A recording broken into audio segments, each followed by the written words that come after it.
Good morning and welcome to our morning circle. Go ahead and get out a waving hand. Ready? Hello, how are you? Hello, how are you? Hello, how are you? How are you this morning? I am fine and I hope you are too. I am fine and I hope you are too. I am fine and I hope you are too. How are you this morning? Turn to a neighbor and air high five. Turn to a neighbor and air high five. Turn to a neighbor and air high five. How are you this morning? Very good. Alrighty, so let me get the heart out. Go ahead and hold tight. Ready? You are my family, my school family. I feel so happy when you are here. I hope you know, friends, how much I like you. When we're apart, I'll keep you here, right here in my heart and in your hearts, always. All right, so for our breath this morning, let's do the drain. All right, go ahead and put your hands out. Make it tight. Breathe in and let out. Do it again. Breathe in and let out. One more time. Breathe in and let out. Good job. Now touch your eyes. Here we go. Eyes are watching, ears are listening, voices quiet, bodies calm. This is how we listen, this is how we listen at group time, at group time. Alrighty, are you ready to see who our leader is for today? I am. Let's get out and do it. Here we go. Dear class, today, Felicity is our leader. Oh yeah, she is. Felicity is thankful, I ran out of space, for her mom, dad, and cousins. Yeah, she's thankful for her family, especially those that she lives with. Today, I'm going to read you a book. Yeah, I'm going to read you a book. And it's one we've read already before, but especially where things have been so different, I wanted to read it again to you. But first, get out a magic finger, make it go fast, as fast as you can. Whoa! Now slow it down. Now make it go up, and make it go down. Big circles over here, and over here. Ready? Begin. Dear class, today Felicity is our leader. Felicity is thankful for her mom, dad, and cousins. Today I'm going to read you a book. I am indeed. So, it's one that I read you a little bit ago, and it's called You Are Special. Because you are. And now we're going to read all about our Wimwicks and Punchinello. Ready?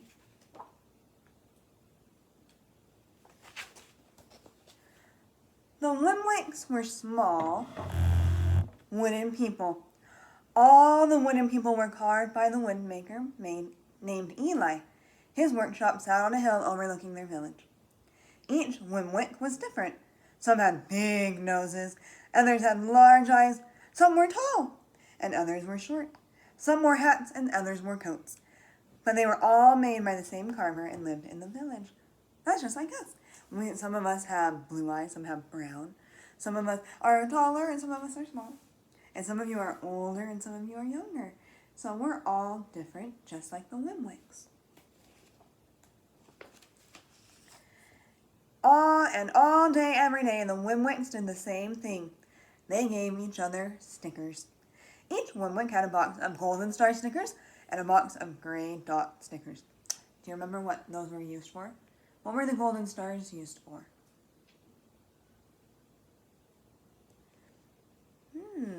Yeah, they were used to tell people that they were doing awesome and good and all sorts of things.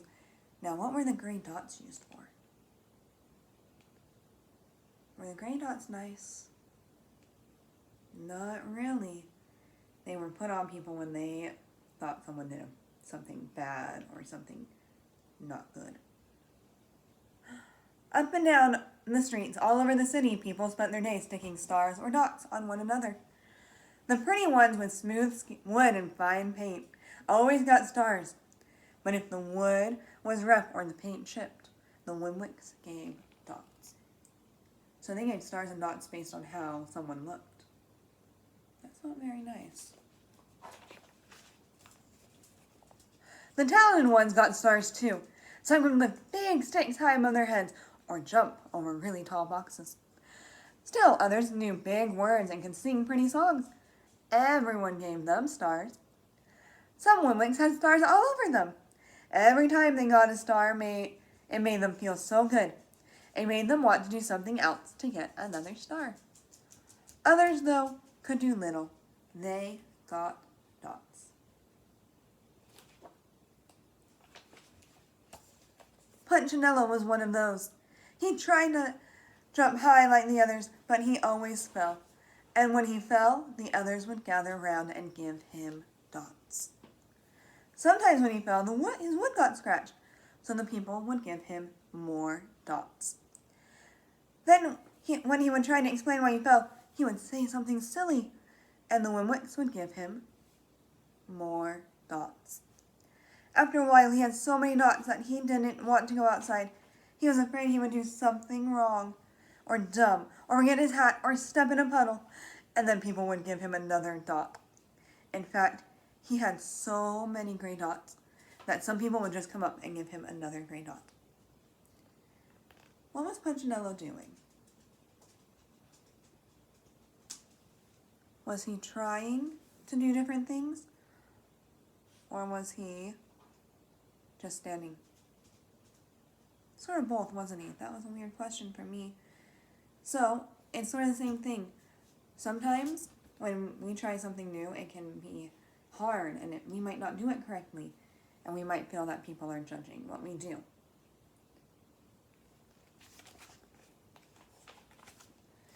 He deserves lots of dots, the wooden people would agree with one another. He's not a good wooden person. After a while, the Punchinello believed them. I'm not a good Wimwick, he would say. The few times he went outside, he hung around other Wimwicks who had lots of dots. He felt better around them. One day, he met a Wimwick who was unlike any he had ever met. She had no dots or stars. She was just a wooden person. Her name was Lucia. It wasn't that people didn't try to give her stickers. It's just that the stickers wouldn't stick.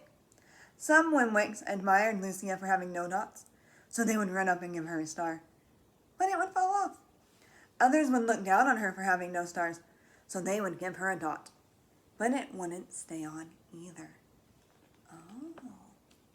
So no matter what people said, whether it was something good or something bad, or if they believed that she was awesome or that she looked so weird without stickers, it didn't stick with her.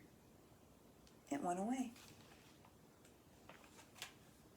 That's the way I want to be, thought Punchinello. I don't want anyone's marks. So he asked the stickerless Wimwick how she did it. It's easy, Lucia replied. Every day I go to see Eli. Eli? Yes, Eli, the wood carver. I sit in the workshop with him. Why? Why don't you find out for yourself? Go up the hill. He's there. And with that, the Wimwick, who had no stickers, turned and skipped away. So where does Punchinello need to go? Up the hill. Why do you think he would want to go up the hill? Why would he want to go up there? Maybe it's curiosity. I would want to know what is up there and who Eli is. Or maybe he is just so upset and he just wants to be himself. But there's lots of answers to that one. But will he want to see me? Punchinello cried out. Lucia didn't hear. So Punchinello went home. He sat near a window and watched the wooden people as they scurried around giving each other stars and dots. It's not right, he murmured to himself, and he decided to go see Eli. He walked up the narrow path to the top of the hill and stepped into the big shop. His wooden eyes widened at the size of everything. The stool was as tall as he was. He had to stretch up on his tippy toes to see the top of the workbench. A hammer was as long as his arm. Punchinello swallowed hard. I'm not staying here. He turned to leave. Punchinello? The voice was deep and strong. Punchinello stopped. Punchinello! How good to see you. Come, let me have a look at you. Punchinello turned slowly and looked at the large, bearded craftsman. You know my name? The little Wimwick asked. Of course I do. I made you.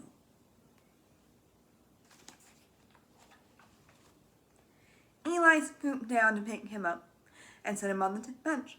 The maker spoke thoughtfully as he looked at the gray dots. Looks like you've been given some bad marks. I didn't mean to, Eli. I tried really hard. Oh, you don't have to defend yourself to me, child. I don't care what the other Wimwicks think. You don't? No, and you shouldn't either. Who are they to give stars or dots? They're Wimwicks, just like you. What they think doesn't matter, Punchinello. But I think you're pretty special.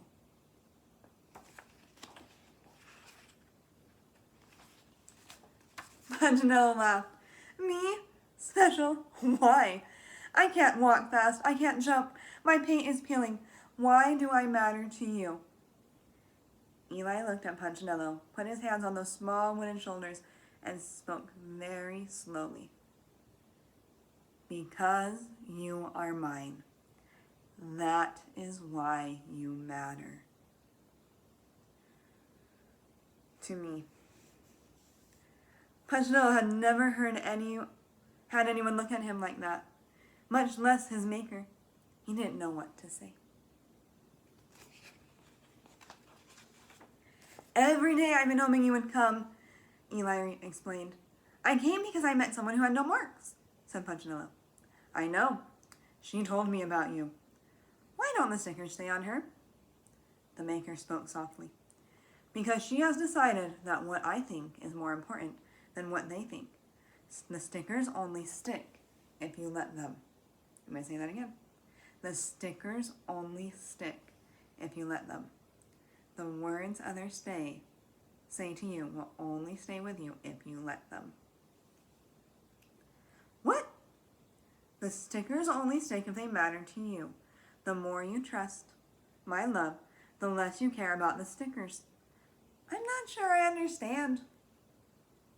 It's hard to understand that, isn't it? That sometimes what others say isn't always the correct thing. But let's find out. Eli smiled. You will, but it will take time. You've got lots of marks. For now, just come to see me every day and let me remind you how much I care. Eli lifted Punchinello off the bench and set him on the ground.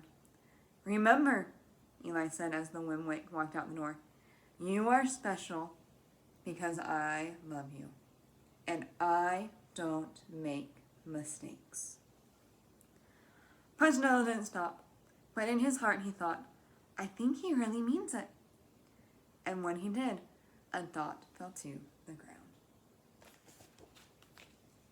Now, in this book, we are all like the Wimwicks.